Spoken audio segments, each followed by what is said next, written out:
A volatile weather roller coaster is about to begin, and January looks brutal. Multiple major storms will track along the boundary between Arctic air and record warmth. Temperature swings of 40 to 50 degrees in 48 hours. Blizzards, followed by thunderstorms, followed by more blizzards, and this chaotic pattern extends all the way through the end of January. At the 5-minute 10-second mark, I'll reveal why the GFS and European models are showing completely different scenarios for Christmas. And at 3 minutes 25 seconds, you'll discover the specific dates when the most dangerous storm systems will strike. But first, look at what's setting up for the next 6 weeks. December 16th. Day 351 of the year, and the weather pattern is about to shift from stable and predictable to volatile and dangerous. The northern jet stream is positioned far to the north. That's allowing warm air to flood into the eastern United States, something we haven't seen in 2 weeks. But that warmth won't last. Cold fronts will crash through repeatedly, each passage bringing potential severe weather, each retreat bringing Arctic blasts. The pattern isn't cold, it isn't warm, it's both, alternating, oscillating, creating chaos. The first major event happens Tuesday the 16th into Wednesday the 17th. Warmer air builds into the east. Temperatures climb 20 to 30 degrees above where they are right now. Areas experiencing sub-zero wind chills this morning will see 40 seconds and 50 seconds by midweek.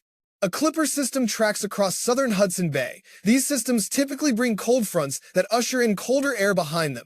The northeast corner of the nation gets hit with a cold blast Wednesday into Thursday, December 17th and 18th. Snowfall likely. Some locations could see several inches. But watch what happens next. This is where it gets really interesting. Another intense warm-up surges into the eastern states around December 19th. But simultaneously, a strong low-pressure system develops over the Great Lakes. This isn't a weak system. This is a powerful storm with a very strong cold front attached. Behind that cold front sits an intense Arctic air mass, as intense as anything we've seen this December. The leading edge of the system brings potential thunderstorms and heavy showers across the mid-Atlantic and southeast. And here's the concerning part. Severe weather risk develops in December across areas that just saw snow days earlier. The contrast between warm Gulf moisture and incoming Arctic air creates instability. Add strong wind shear from the jet stream, and you have all the ingredients for organized, severe thunderstorms. Damaging winds become possible. Isolated tornadoes can't be ruled out. We'll need to monitor this closely as we get within 48 to 72 hours. But the setup is there. The potential is real. December 19th and 20th, the Arctic air mass crashes in. Lake-effect snow machines fire up over the Great Lakes. Heavy, sustained snowfall for areas downwind of the lakes. This is a testament to how cold the air mass is. The colder the air, the more intense the lake effect. Another Clipper system tracks through, but this one stays well to the north, not diving into the eastern states like we've seen recently, just grazing the northern tier. Then comes another temperature swing. Cooler air moves in for December 22nd and 23rd. Then we warm back up for the 24th and 25th. Christmas Eve and Christmas Day trend above average for most of the country. I know that's disappointing for those hoping for a white Christmas. After Christmas, the pattern becomes more transient. That means a lot of weather activity moving from west to east in a relatively flat jet stream configuration. There's a miniature ridge over the west and a miniature trough in the east, but overall, the flow is zonal. Snowfall happens in the northeast corner of the nation around December 26th and 27th, light amounts based on current data, but this is very far out. Take it with caution. Still, it's something to watch. Systems after Christmas could bring winter weather to the northeast. Now, here's where it gets complicated. The European model and the GFS American model are showing completely different scenarios. The European model overnight run shows the warmest pattern we've seen from this model in days. Minimal snowfall south of the very far northern, central, and eastern areas. Almost nothing for the Midwest, Ohio Valley, or Mid-Atlantic. Warmth dominates. Snow lovers, this is the pessimistic scenario. But the GFS model tells a different story. Much colder, many more snowfall opportunities. Let me walk you through what the GFS is showing. The major storm around December 17th and 18th brings better chances for high elevation snowfall in the east. Brief, but potentially meaningful accumulations. Then, more cold air hangs around through December 20th, 22nd, and 23rd. A system tries to move through the mid-Atlantic, bringing snowfall potential. This is within 10 days, well within reliable forecast range. Definitely something to pay attention to. The threat is real on this model. After Christmas, the GFS shows a snow system developing around December 26th, similar timing to the European model but with more intensity. Northeastern snowfall is likely along with southeastern Canada as colder air makes its way in after the holiday. The GFS also flirts with snowfall working into the Midwest, Ohio Valley, and Mid-Atlantic during this period. Much more active winter weather than the European model suggests, so which one is right? Both models have excellent track records. Both use sophisticated physics. Both incorporate the same observational data. Yet they're showing meaningfully different outcomes. That divergence tells us something important. Uncertainty is high. The pattern is complex. Small changes in initial conditions lead to large changes in forecasts. This is classic chaos theory in action. My assessment, the truth probably lies somewhere in the middle. Not as warm as the European model, not as cold as the GFS, but definitely volatile with opportunities for both warmth and significant winter weather. Precipitation forecasts show elevated amounts over the Pacific Northwest. That's consistent. Both models agree the atmospheric river pattern continues. Heavy rain at low elevations, heavy snow in the mountains. Flooding remains a concern. Decent precipitation in the east as well. Multiple storm systems tracking through, but almost nothing over the plains. They stay relatively dry through this entire period. Temperature anomalies reveal the pattern. Much below average along the deep south and Gulf states and southeastern states. Much above average in the Pacific Northwest. This is a classic La Niña look. Textbook La Niña pattern. Above average, Northwest. Below average, Deep South. That's the signature. But here's something important to note.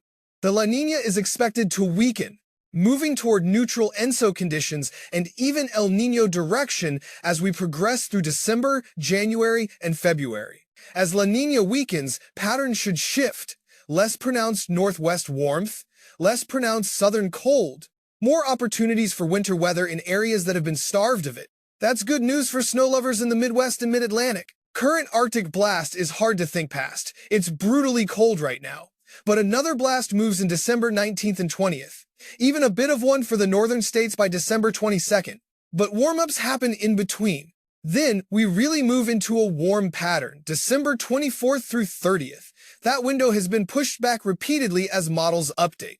But it keeps appearing. Confidence is growing that Christmas week trends mild for most areas. The GFS model shows a slightly different progression. Arctic Blast 1, Arctic Blast 2, Arctic Blast 3, then warming, but colder air makes its way into the Great Lakes and Northeast even during the warm period. A cool down appears December 27th and 28th.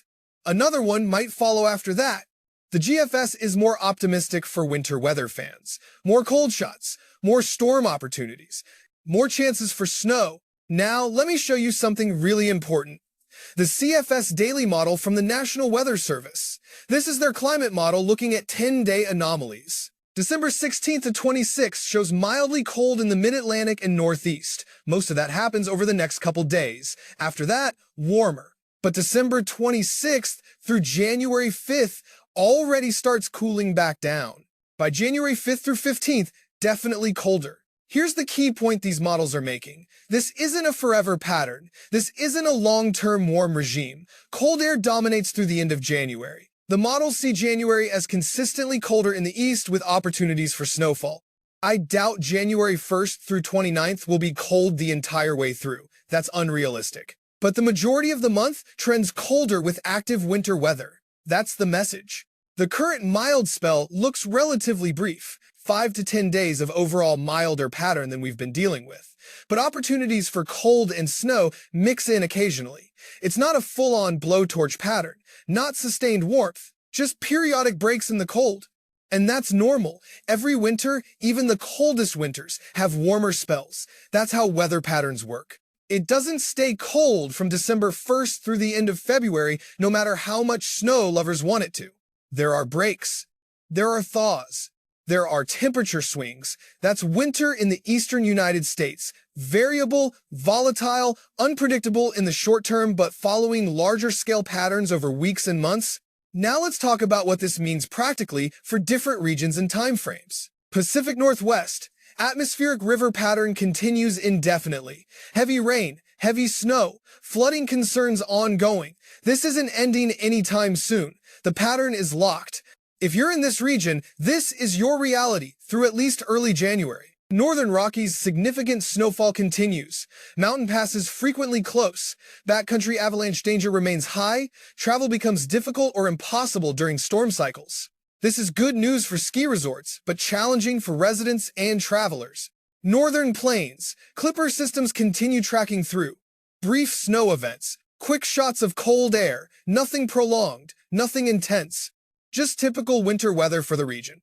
But the pattern suggests more significant systems could develop in January.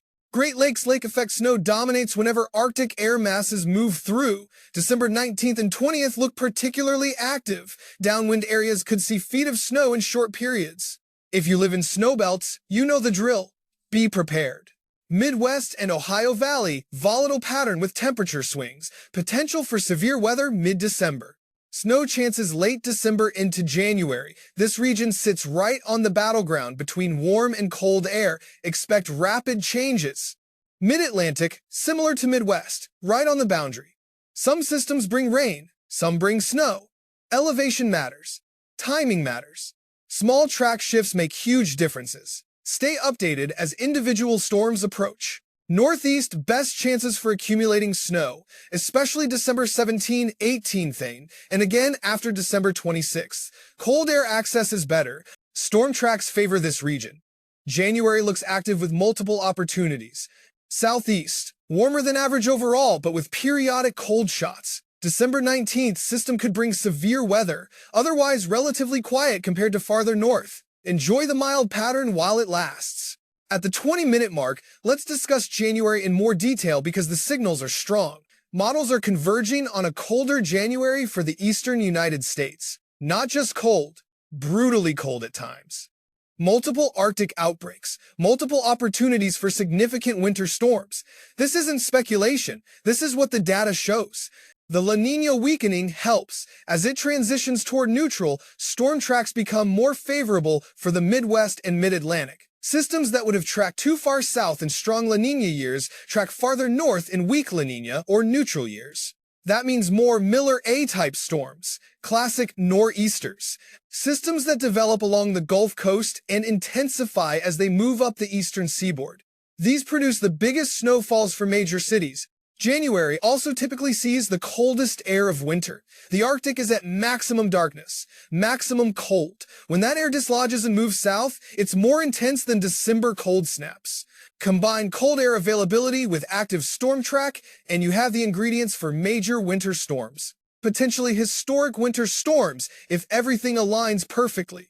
I'm not predicting any specific storm. That's impossible at this range. But I'm saying the pattern favors significant winter weather, multiple events, affecting multiple regions, through late January into February. For those who love winter, January and February could deliver. For those who hate winter, prepare for a rough couple months. The pattern is shifting in favor of classic winter weather. Now let's address what you should do with this information. Don't cancel holiday plans based on long-range forecasts. Too much uncertainty.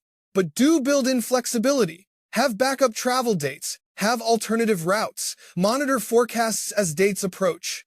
If you're traveling December 17th, 18th, or December 19th, 20th, pay extra attention. Those periods show potential for significant weather events. Could be snow in the north. Could be severe weather in the south. Could be both simultaneously in different regions. Christmas travel looks relatively favorable based on current data. Mild temperatures, quiet weather. But that's 10 days out. Continue checking updates. Patterns can shift. After Christmas, uncertainty increases again. Systems are possible. Snow is possible. Plan accordingly if traveling between Christmas and New Year's. For January, start thinking about winter preparedness now. If you haven't winterized your home, do it. If you haven't checked your snow removal equipment, do it. If you haven't stocked emergency supplies, do it. January could be intense. Better to prepare now during a mild spell than scramble later during a blizzard. Here's what to monitor in the coming days. National Weather Service winter storm watches and warnings for December 17th, 18th. The Northeast system is within reliable forecast range. Watches should appear 24 to 48 hours in advance. Warnings mean imminent dangerous conditions. Severe weather outlooks for December 19th. The Storm Prediction Center will define risk areas and threat types. Even in December, severe weather demands attention. Have shelter plans ready. Long-range pattern forecasts from the Climate Prediction Center. Their Week 2, Week 3 to 4 outlooks help identify broader trends. Individual storms are unpredictable at long range, but patterns are more forecastable. Model trends as we get closer to Christmas. If models converge, confidence increases. If they diverge further, uncertainty remains high. Track the trends, not individual runs. Local TV meteorologists for region-specific details. They understand your area's microclimates and quirks. They know where rain-snow lines typically set up.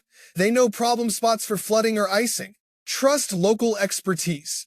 As we close this forecast, remember these key points. The pattern is shifting from stable to volatile. Temperature swings will be dramatic. Storm systems will be frequent. Some will bring winter weather. Some will bring severe weather. Some will bring both in different areas. This isn't a warm pattern. This isn't a cold pattern. This is a volatile pattern. And volatile patterns create danger, rapid changes, unexpected developments, situations that evolve faster than forecasts can update. Stay aware. Stay flexible. Stay prepared for multiple scenarios. Check forecasts daily during active periods, multiple times daily when storms approach. December still has opportunities for winter weather, especially in the Northeast. January looks much more active with colder air and more frequent storms. February likely continues that trend based on current long-range signals. For snow lovers, patience. The boring mild pattern is brief. Winter is coming. Real winter. Cold, snowy, active winter. January and February should deliver what December hasn't. For those who prefer mild, enjoy the next week or two. But prepare mentally for what comes after. The pattern is shifting. Winter is loading up for a strong second half. The next detailed update comes Friday with analysis of the December 17th, 18th system and updated Christmas forecast. We'll also dive deeper into early January possibilities as models come into better focus. Until then, stay weather aware. The volatility is about to begin.